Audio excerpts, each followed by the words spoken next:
बारामती पोटनिवडणूक मतदान होताच 48 तासांतच निकालाबाबत एक अतिशय धक्कादायक बातमी समोर आली. संपूर्ण महाराष्ट्राचं लक्ष लागून असलेले बारामती आणि राहुरीच्या पोटनिवडणुकीचं मतदान 23 एप्रिलला झालं होतं. बारामतीतून सुनेत्रा पवारांचा दणदणीत विजय होणार, तर इकडे राहुरीत कर्डिलेंचं पारडं जड राहणार आणि ही निवडणूक केवळ सहानुभूतीच्या लाटेवर जिंकली जाणार असं वाटत होतं. पण जेव्हा या मतदानाचा शेवटचा तास शिल्लक राहिला होता, तेव्हा एक अशी धक्कादायक घटना घडली आणि जेव्हा रात्री उशिरा त्या दिवशी मतदानाचा फायनल आकडा समोर आला, तेव्हा संपूर्ण महाराष्ट्राला पहिला मोठा धक्का बसला. लोकांना वाटत होतं की ही लढत एकतर्फी होणार, कारण की अजितदादांच्या निधनानंतर सहानुभूतीची लाट सुनेत्रा वहिनींना मोठ्या प्रमाणात जिंकून देणार. तर इकडे अक्षय कर्डिले, त्यांचे वडील शिवाजीराव कर्डिले यांच्यामुळे देखील सहानुभूतीमुळे कर्डिले देखील जिंकून येणार. पण मतदानाच्या रात्री जी आकडेवारी समोर आली, त्यानंतर 48 तासांतच एका अतिशय जुन्या नामांकित कंपनीने एक निकाल एक्झिट पोल जाहीर केला आणि त्यांनी जो निकाल सांगितला तो ऐकून महाराष्ट्राला दुसरा सगळ्यात मोठा धक्का बसला. एक असा भयानक अंदाज पुढे आलाय की ज्याने मोठ्या मोठ्या तज्ज्ञ लोकांचे देखील डोकं जाम झालंय, कारण की जी निवडणूक कालपर्यंत फिक्स मानली जात होती ती आता फसल्यासारखी का वाटतेय. जे उमेदवार 100% जिंकतील असं वाटत होतं, त्यांच्या मनात आता धडधड का वाढलीये. त्या दिवशी मतदानाच्या टक्केवारीमध्ये नेमका असा काय चमत्कार झाला की ज्यामुळे पूर्ण निकालच फिरण्याची चिन्ह आहेत. बारामती आणि राहुरीच्या मतदारसंघांमध्ये नेमका काय घडलं, कोणामुळे हा सगळा निकाल उलटापालटा होणार असल्याची चर्चा सध्या रंगलीये. मतदारांनी एक्झिट पोलमध्ये नेमका काय उत्तर दिलंय, काय असणार तो धक्कादायक निकाल, चला तर मग जाणून घेऊया हा संपूर्ण सविस्तर रिपोर्ट. तारीख होती 23 एप्रिलची. त्या दिवशी बारामती आणि राहुरी भागात पोटनिवडणुकीचं मतदान होणार होतं. संपूर्ण महाराष्ट्राचे डोळे याकडे लागले होते. अनेक सोशल मीडिया प्लॅटफॉर्म आणि न्यूज चॅनल्सवर याचं लाईव्ह कव्हरेज सुरू होतं. त्या मतदान संघातील प्रत्येक गावातील जे मतदान केंद्र होते, तिथे वेगवेगळ्या टीव्ही चॅनल्सचे कॅमेरामन हजर होते आणि ताज्या बातम्या देत होते. सकाळी 7 वाजल्यापासून बारामतीच्या हवेत एक वेगळाच जडपणा जाणवत होता. ही फक्त एक पोटनिवडणूक नव्हती, तर एका वारशाची आणि अस्तित्वाची मोठी लढाई होती.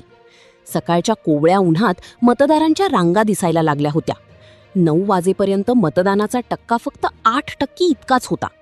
हे पाहून राजकीय तज्ज्ञांच्या भुवया उंचावल्या. बारामतीकर एवढे गप्प का होते? सकाळी 9 वाजताच पहिली शंका यायला सुरुवात झाली होती. आपल्याला ठाऊक आहे की राजकारणात कधीही कोणताही भूकंप घडू शकतो. जो निकाल आपल्याला वाटतो तो कधीच येत नाही असं अनेकदा घडतं. तर मतदानाच्या दिवशी पहिल्या काही तासांतच सगळं गणित बदललं होतं. त्यातच एक बातमी वाऱ्यासारखी सगळीकडे पसरली की शरद पवार साहेब, ज्यांच्या एका शब्दावर बारामती चालते, त्यांची तब्येत ठीक नसल्यामुळे ते मतदानासाठी येऊ शकणार नाहीत. ही बातमी ऐकताच कार्यकर्त्यांमध्ये मोठी अस्वस्थता पसरली. पवार कुटुंबातील प्रत्येक सदस्य वोटिंग सेंटरवर येत होता आणि सर्वांच्या नजरा मात्र सुनेत्रा वहिनींवर खिळल्या होत्या. नेहमी शांत दिसणाऱ्या सुनेत्रा वहिनींच्या चेहऱ्यावर एक वेगळीच काळजी स्पष्ट दिसत होती. त्यांनी काटेवाडीत आपलं मतदान केलं, थोरा मोठ्यांचे आशीर्वाद घेतले, पण त्यांच्या हालचालीतून एक प्रकारचा ताण जाणवत होता. दुसरीकडे रोहित पवार यांनी पिंपळी गावात आपला मतदानाचा हक्क बजावला आणि मीडियाशी बोलताना त्यांनी एक आकडा सांगितला. तो आकडा होता 2.5 लाखांचा. पण हा 2.5 लाखांचा आकडा आणि येणारा खरा रिझल्ट यात काय फरक पडणार होता याचा संबंध पुढे उघड होणार होता. दुपारचे 12 वाजले होते. ऊन चांगलंच तापलं होतं आणि राजकारणही तोपर्यंत गरम झालं होतं. टीव्ही चॅनल्सच्या ओबी व्हॅन्स एखाद्या रणमैदानावर असाव्यात तशा प्रत्येक कोपऱ्यात उभ्या होत्या. पण मतदान करणारी माणसं मात्र तोंडातून शब्द काढायला तयार नव्हती. ती शांतपणे येत होती आणि शांतपणे मतदान करून बाहेर जात होती. काय होणार आणि ते कुणाला मतदान करत होते याची कोणालाच पुसटशी कल्पना नव्हती. बाहेर आल्यावर ते फक्त म्हणायचे की साहेबच, पण साहेबांनाच त्यांनी खरं मतदान केलं होतं का? अखेर 6 वाजता जेव्हा मतदानाची वेळ संपली, तेव्हा जे सत्य बाहेर येणार होतं त्याची कल्पना कुणालाही नव्हती. दुपारचे 3 वाजले होते आणि मतदानाची टक्केवारी 40% आसपास गेली होती. पण इथेच खरी अडचण होती. काही केंद्रांवरून अशी गुपितं बाहेर येत होती जी सहसा दिसत नाहीत. लोक आपापसात कुजबुजत होते की अजितदादांविषयी आपल्याला खूप प्रेम आहे, पण मनात काहीतरी वेगळं चालू आहे. काही लोक गुपचूप चर्चा करत होते की मतदान नेमकं कुणाला होतंय. काही जण म्हणत होते साहेबांना करतोय, पण बटण मात्र दुसरीकडेच दाबतायत. तर काही दादांना साथ देत आहेत, तर काही एका वेगळ्याच महिला नेत्याचं नाव घेत आहेत. नेमकं वातावरणामध्ये कमालीचा तणाव निर्माण झाला होता. मतदानाच्या टक्केवारी सुद्धा तिथे घसरताना पाहायला मिळत होती. नक्की काय चाललं होतं? लोकांच्या चेहऱ्यावर सहानुभूती होती की बदला घेण्याची भावना होती? हे बारामतीतलं चित्र होतं. त्याचवेळी इकडे बारामतीमध्ये धुसफूस सुरू असताना तिकडे राहुरीत काय घडत होतं?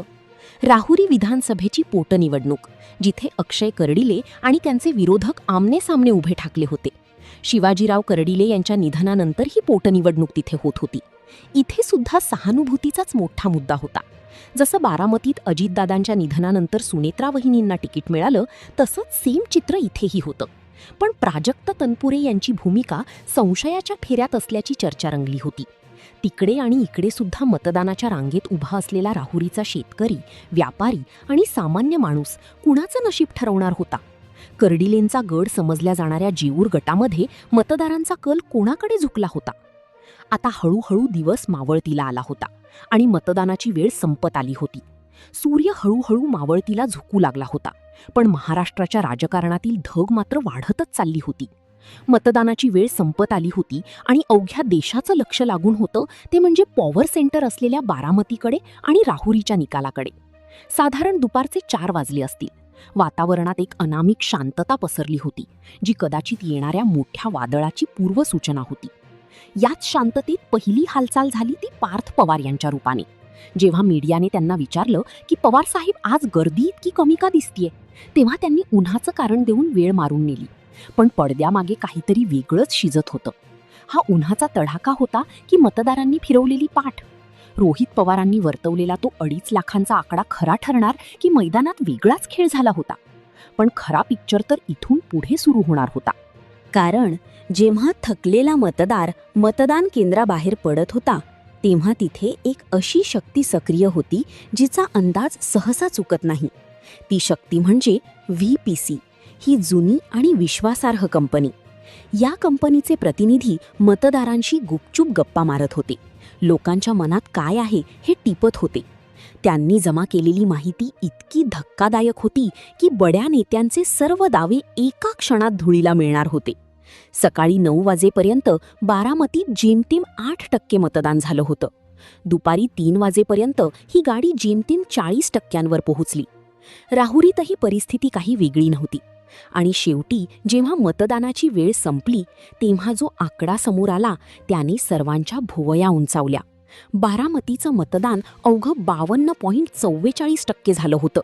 म्हणजे 100 मतदारांपैकी निम्म्या मतदारांनी मतदान केंद्राकडे पाठ फिरवली होती. या कमी टक्क्यांनी नवीन प्रश्नांना जन्म दिला. पण त्याहून मोठा धक्का VPCच्या एक्झिट पोलने दिला. आता लक्ष देऊन ऐका, कारण आता उलगडणार आहे निकालाचा खरा सस्पेन्स. राहुरीच्या रणसंग्रामात अक्षय कर्डिले हे जवळपास 50,000हून जास्त मतांनी आघाडीवर दिसत आहेत. पण बारामती, जिथे 2.5 लाखांच्या विजयाच्या गर्जना केल्या जात आहेत, तिथे हा पोल काहीतरी भलतंच सांगतोय.